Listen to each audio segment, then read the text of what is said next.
देवी संध्या, मैं वशिष्ठ ऋषि हूँ। सृष्टिकर्ता ब्रह्मा जी ने मुझे तुम्हारे पास तुम्हारे क्रोध शोभ शमन के निमित्त भेजा।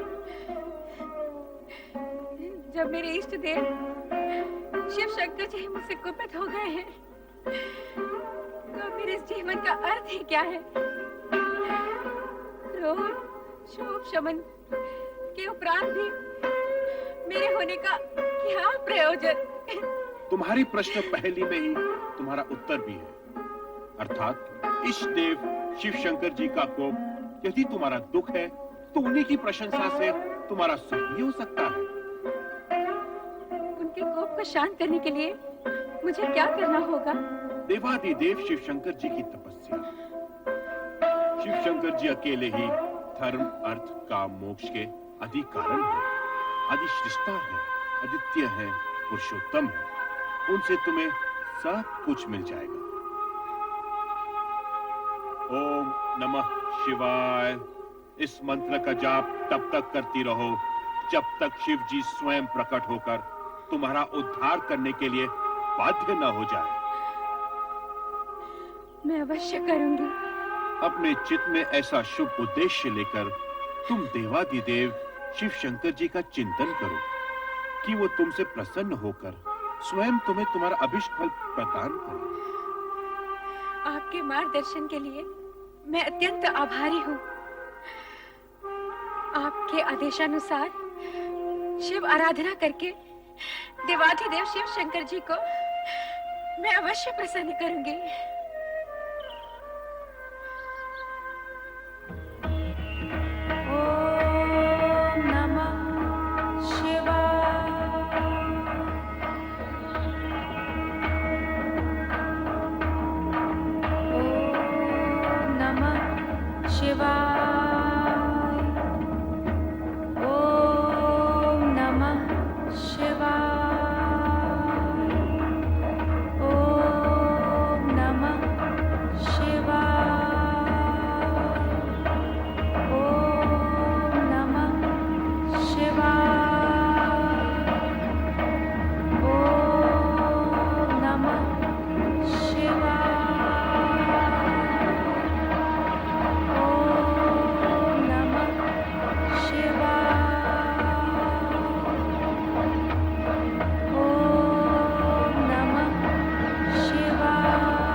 वरदान मांगो। महेश्वर, यदि आप मुझे प्रसन्नता पूर्वक वर देने के इच्छुक हैं और मैं उसे पाने के योग्य हूँ, तो मुझे 2 वर दीजिए।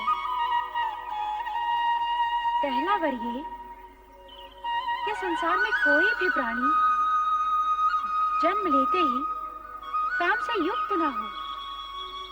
यौवनावस्था को प्राप्त होने के उपरांत ही उसमें कामेच्छा जागृत हो। तुम्हारा पहला वर मैंने तुम्हें दे दिया देवी। अब अपनी दूसरी इच्छा प्रकट करो। मेरी दूसरी इच्छा यही है प्रभु कि यही मेरी अंतिम इच्छा हो। तात्पर्य? आप मुझे इस दूषित देह से मुक्ति दीजिए प्रभु। उसके उपरांत आप मुझे एक नया जन्म दें, जिसमें एक ऐसे महामात्र से मेरा विवाह हो जिसके संदर्भ से मेरा नाम भी एक ऋतु के रूप में जाना जाए। तथास्तु। किंतु अब मेरे लिए क्या आज्ञा है भगवान? इस पर्वत के नीचे चंद्रभागा नदी के तट पर स्थित तपस आश्रम में मेघा ऋषि 12 वर्षों तक चलने वाले महायज्ञ का अनुष्ठान कर रहे हैं। तुम वहां निडर होकर जाओ, तुम्हें कोई नहीं देख सकेगा। तदुपरांत तुम्हारे मन में जिस पुरुष को पति रूप में पाने की इच्छा है, उसे हृदय में धारण किए अपने शरीर को यज्ञ की आहुति बनाकर अग्नि में होम देना।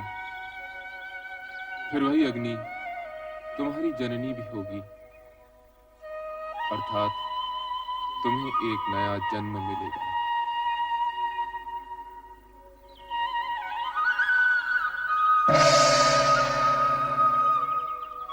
मेघा ऋषि, ओम आदित्याय नमः। स्वाहा। ओम आदित्याय नमः। स्वाहा। ओम आदित्याय नमः। स्वाहा। ओम आदित्याय नमः। स्वाहा। ओम आदित्याय नमः। स्वाहा। ओम सदाशिव का आशीर्वाद प्राप्त कर उन्हीं के बताए मार्ग पर चलती देवी संध्या मेघा ऋषि के आश्रम पहुंच गईं, जहां महायज्ञ चल रहा था।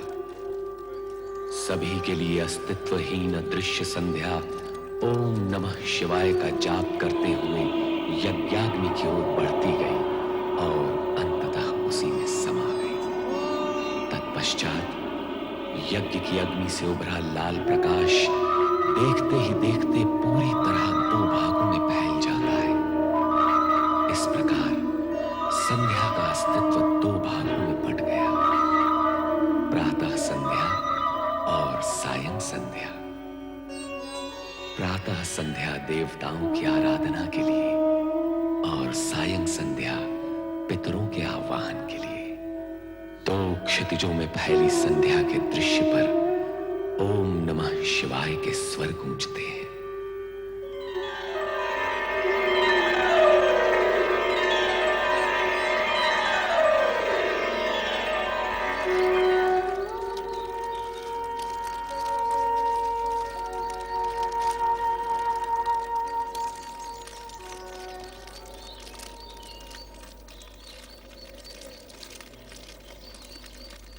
कौन है ये?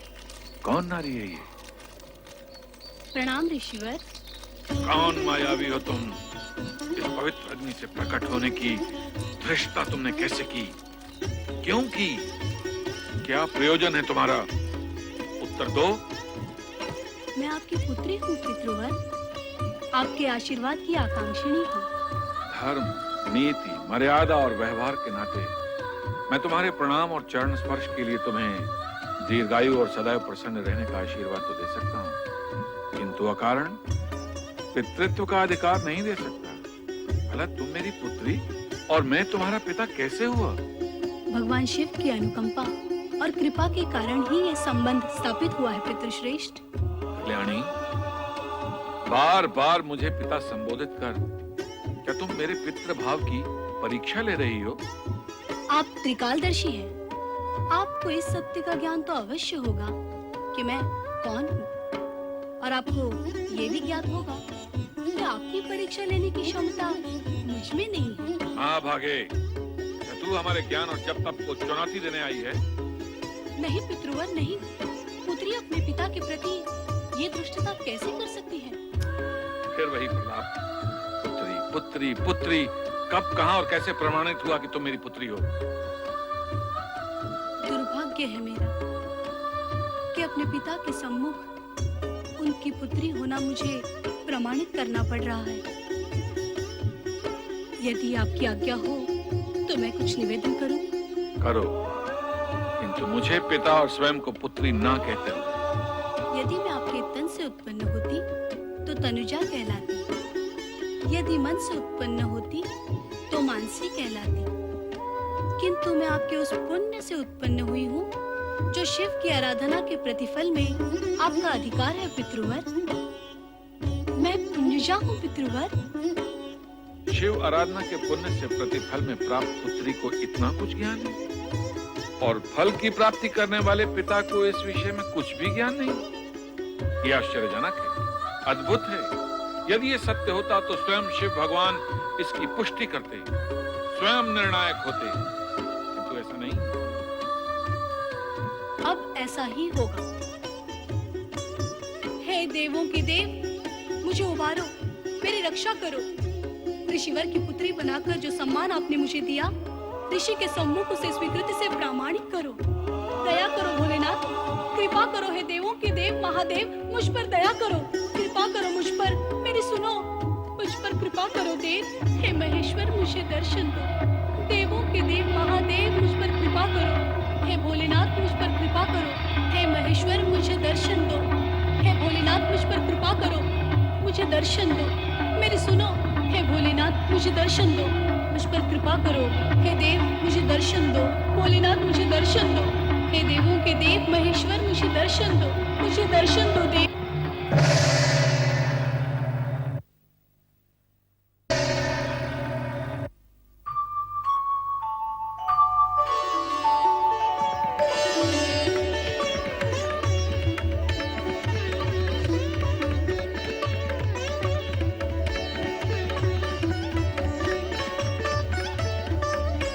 मेघ ऋषि, मेरा प्रकट होना पर्याप्त है अथवा भी आपको प्रमाण की आवश्यकता है?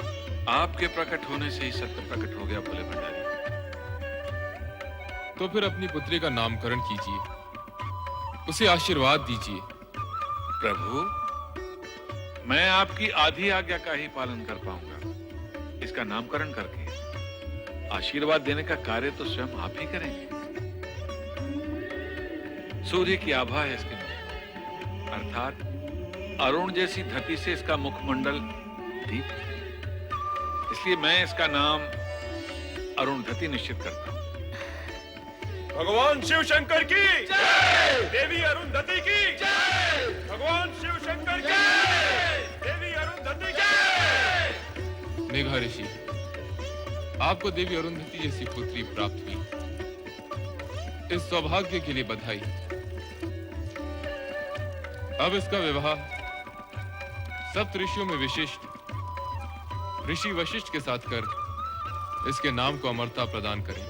जो भगवान शिव शंकर की जय, भगवान शिव शंकर की जय, भगवान शिव शंकर की जय। देवादिदेव भगवान शिव का वरदान पाकर अरुंधति का भविष्य प्रशस्त हुआ और उनके वरदान स्वरूप ही सप्त ऋषियों में विशिष्ट ऋषि वशिष्ठ के साथ उनका विवाह निश्चित हुआ।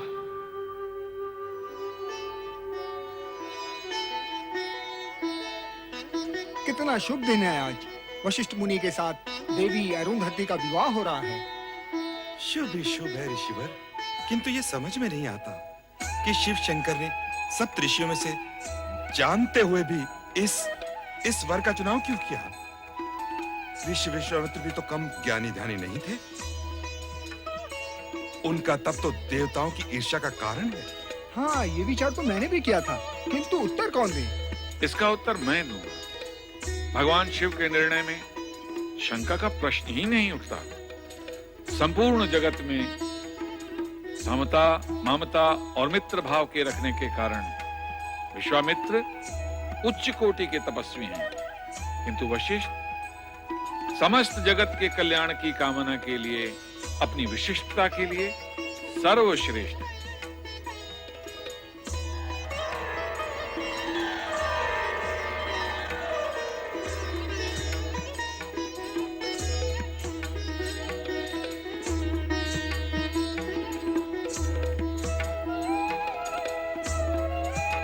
हे प्रभु, इस शुभ घड़ी में आपके आगमन की हम व्यग्रता से प्रतीक्षा कर रहे थे, ऋषिवर, पुत्री अरुंधति को मंडप में लाइए।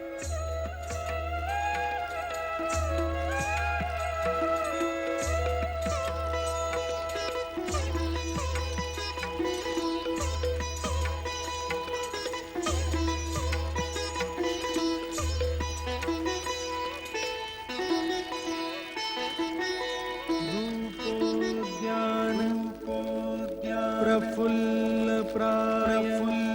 प्रलिका कलिका केन्दुनिम्बानना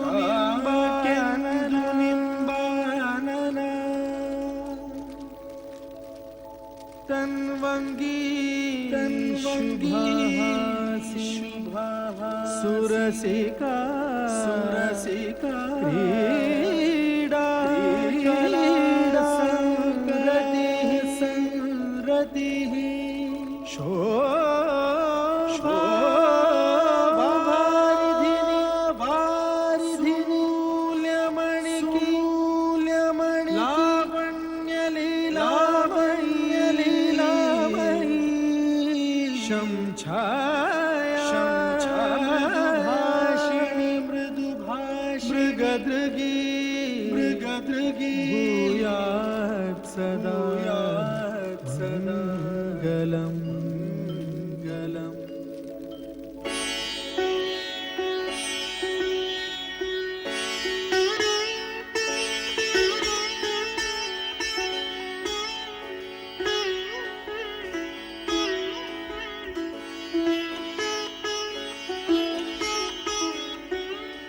देवी अरुंधति, मेरे जीवन में आनंद की फुहार बनकर आई हो तुम, हर्ष की वर्षा बनकर आई हो तुम, और उससे भी पहले श्रद्धा और भक्ति का सगुण रूप हो तुम। वो रूप पाने के लिए जो कष्ट तुमने सहे हैं, उनका वर्णन करना असख्य है। तुम महान हो, श्रद्धा की पात्र हो, मेरा तुम्हें बार बार नमन। मुझे लज्जित न करिए स्वामी। संध्या का प्रायश्चित और अरुंधति का ये रूप आप ही के कारण संभव हुआ है। यदि आप मुझे शिव भक्ति की महिमा न सुनाते, देवादिदेव शिव शंकर को मनाने का मंत्र न देते, तो आज हम दोनों का इस रूप में मिलन न होता। स्वामी, इस प्रकार जो भी हुआ है, उसका संपूर्ण श्रेय आप ही को जाता है। इसका संपूर्ण श्रेय देवादिदेव शिव शंकर जी को जाता है, मुझे नहीं। जगत में जो कुछ हो चुका है, जो हो रहा है और जो होने वाला है, वो सब कुछ देवादिदेव की इच्छा के अनुसार ही होता है। सर्व कर्मों के कर्ता धर्ता श्री शिव ही हैं।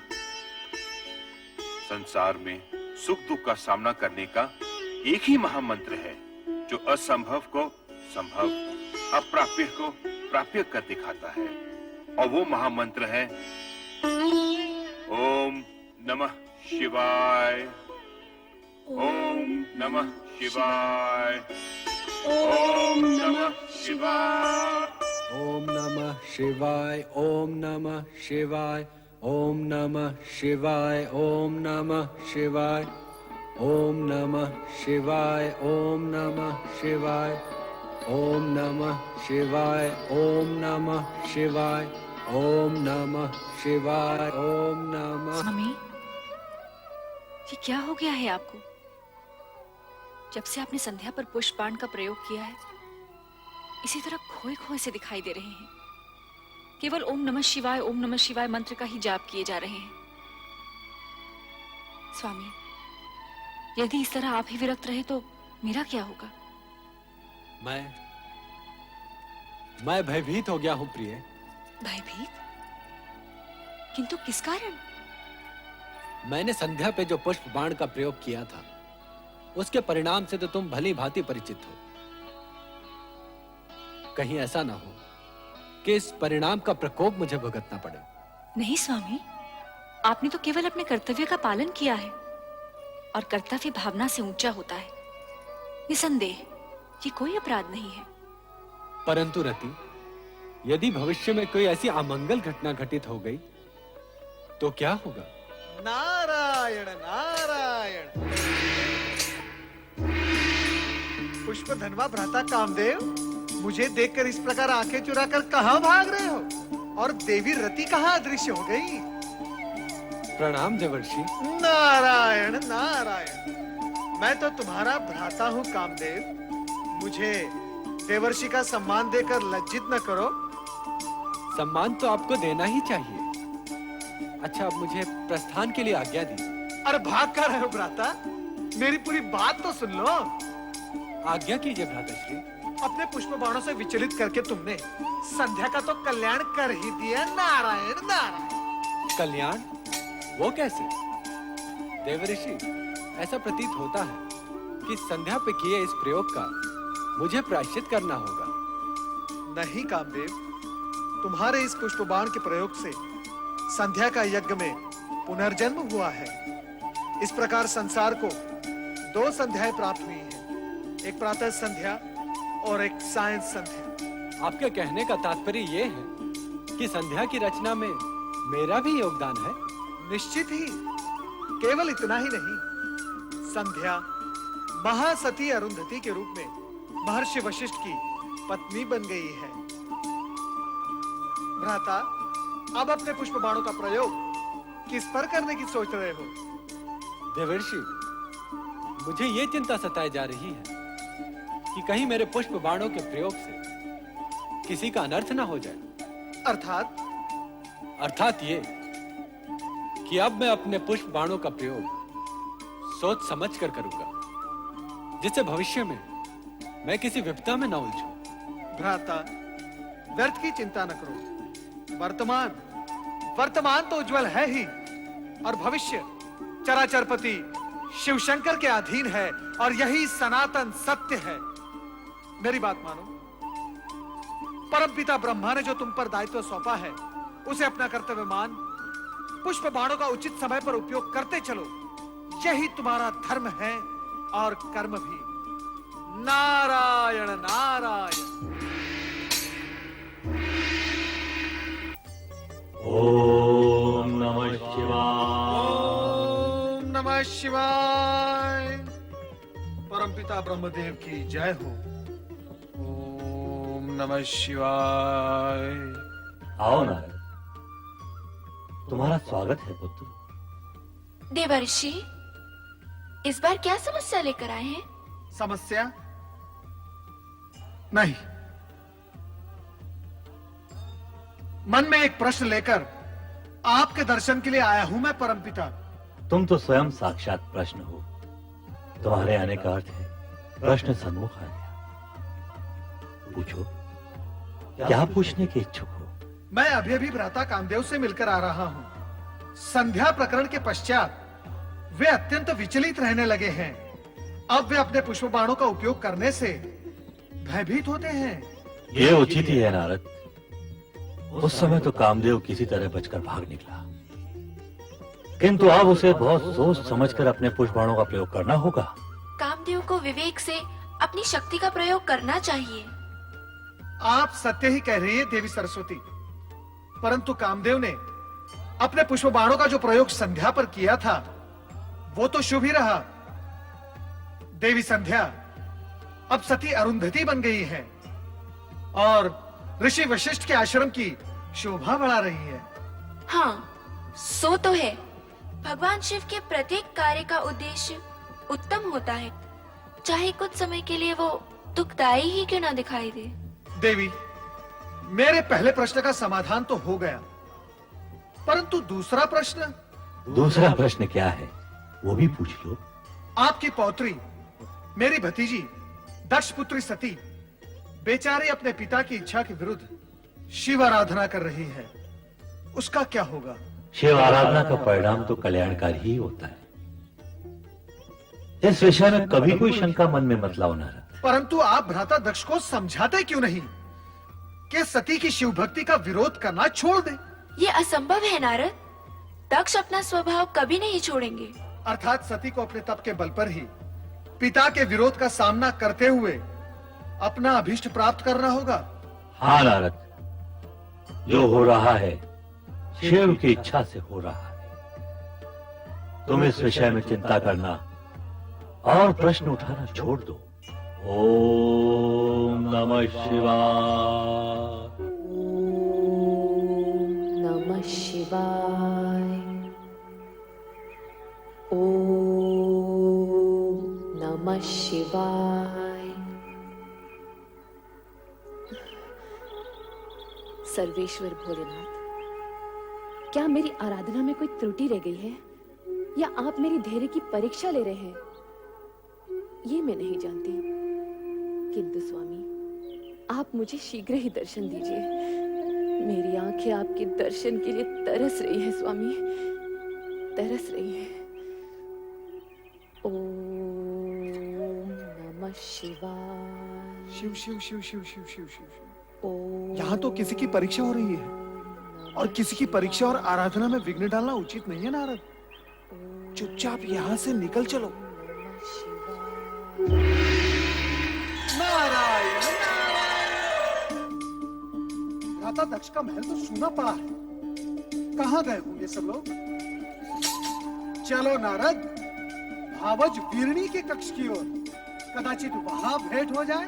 नारायण नारायण।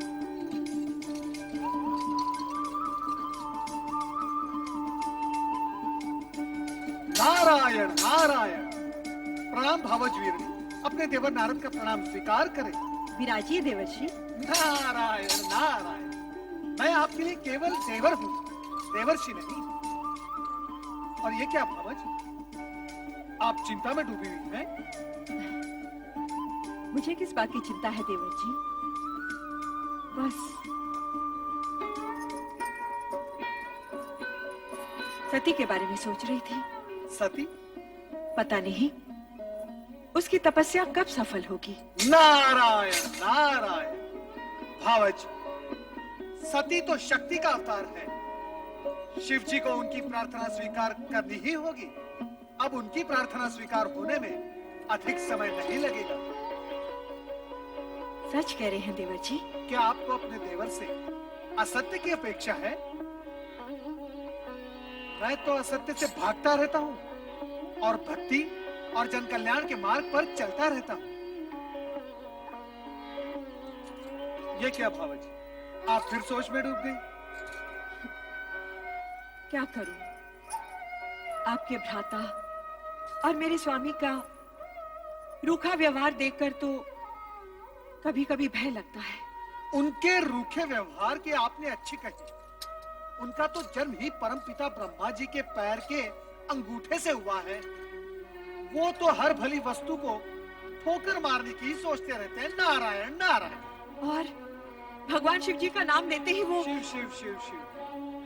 भगवान भोलेनाथ उनको सद्बुद्धि दें, इतना ही मैं कह सकता हूँ। महाराज की जय हो। लो, जिनका नाम लिया वो पधार भी गए। अब मैं चलता हूँ। ठहरिए ना देवर जी, तनिक आप ही इन्हें समझाइए। शिव शिव शिव शिव शिव। क्या ये हठी जीव समझाने से समझने वाले हैं? नारायण नारायण। अरे नारद जी, आप? नारायण नारायण। भ्राता नारद कहिए ना भैया। आपके मुख से भ्राता शब्द सुनने के लिए ही तो मेरा आगमन यहाँ हुआ है। कहिए भ्राता नारद, कैसे हैं आप? तो चारों ओर भ्रमण करते रहते हैं। आपने हमारी शिव की धुन में खोई बेटी को भी कहीं देखा होगा। अब आप ही बताइए, क्या एक राजकुमारी को ये पागलपन शोभा देता है? आप उसे समझाते क्यों नहीं कि वो ये बचपना छोड़ दे? अब वो विवाह के योग्य हो गई है। नारायण नारायण। वो विवाह के लिए ही तो शिव आराधना कर रही है। क्या आप इतना भी नहीं समझते? उसकी आराधना सफल होगी। भगवान भोलेनाथ के साथ उसका विवाह होगा। इसमें आपको संदेह क्यों हो रहा है? नारायण नारायण। नहीं, मैं ऐसा नहीं होने दूंगा। मैं ये अनर्थ नहीं होने दूंगा। नारायण नारायण। भावज, आप क्यों व्याकुल हो रही हैं? होगा वही जो भगवान शिव शंकर को स्वीकार होगा। नारायण नारायण। मेरी सती का क्या होगा? क्या होगा मेरी सती का? मेरी सती का क्या होगा?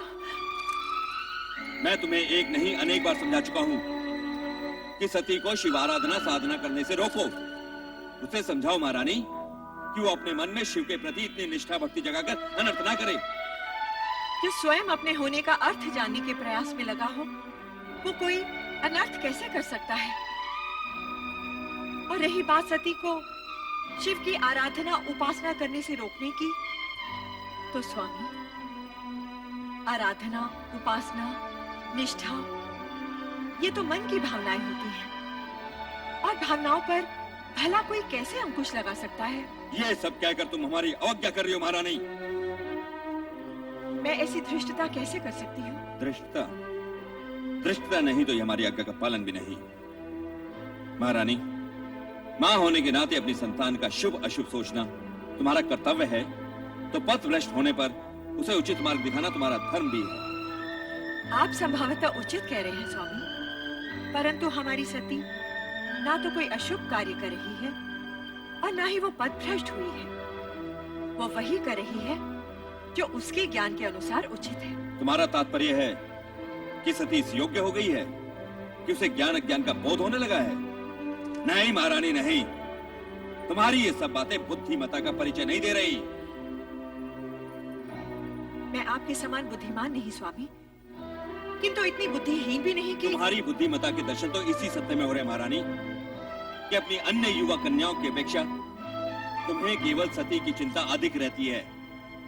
तुम्हारी ममता, नेह, स्नेह सती के प्रति अधिक है। ये आपका भ्रम है स्वामी, सत्य नहीं। शरीर को अपने प्रत्येक अंग से एक सा मोह होता है, पुष्पमाला को अपने प्रत्येक पुष्प से एक सा स्नेह होता है, मुझे भी अपनी हर संतान से एक सा। शब्दों को उपमाओं द्वारा अलंकृत करने की योग्यता तो तुमने है, ये मैं जानता हूँ महारानी, परंतु क्या तुम मुझे ये बताओगी कि सती के लिए शिव आराधना ही क्यों आवश्यक है? मैं कहता हूँ कि शिव की अपेक्षा श्री हरि विष्णु जी की आराधना भी तो हो सकती है। हो सकती है, परंतु केवल श्री हरि विष्णु की आराधना करने वाला शिव जी का प्रिय भक्त नहीं हो सकता। उसी प्रकार शिव जी की आराधना करने वाला श्री हरि विष्णु का परम भक्त नहीं हो सकता। श्री हरि विष्णु और शिव जी दोनों ही एक दूसरे के पूरक हैं। इस हेतु श्री हरि विष्णु की उपासना करने वाले पर भोलेनाथ सदा प्रसन्न रहते हैं, और अजर अमर सदाशिव की उपासना करने वाला श्री हरि विष्णु की कृपा का पात्र होता है। महारानी, हमने तुमसे सती के मन में विवेक जगाने की बात कही थी, और उत्तर में तुमने ज्ञान भक्ति का पूरा अध्याय सुना डाला। परंतु एक सत्य ध्यान पूर्वक सुन लो महारानी, कि हम सती की शिव भक्ति का विरोध करते हैं और करते रहेंगे। हम उसका गुणगान कभी नहीं सुन सकते। हमें शिव से घृणा है, घृणा।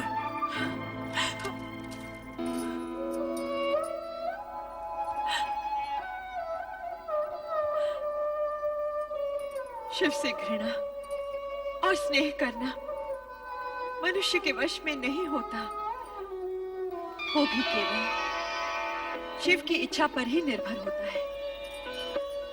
ओम नमः शिवाय, ओम नमः शिवाय।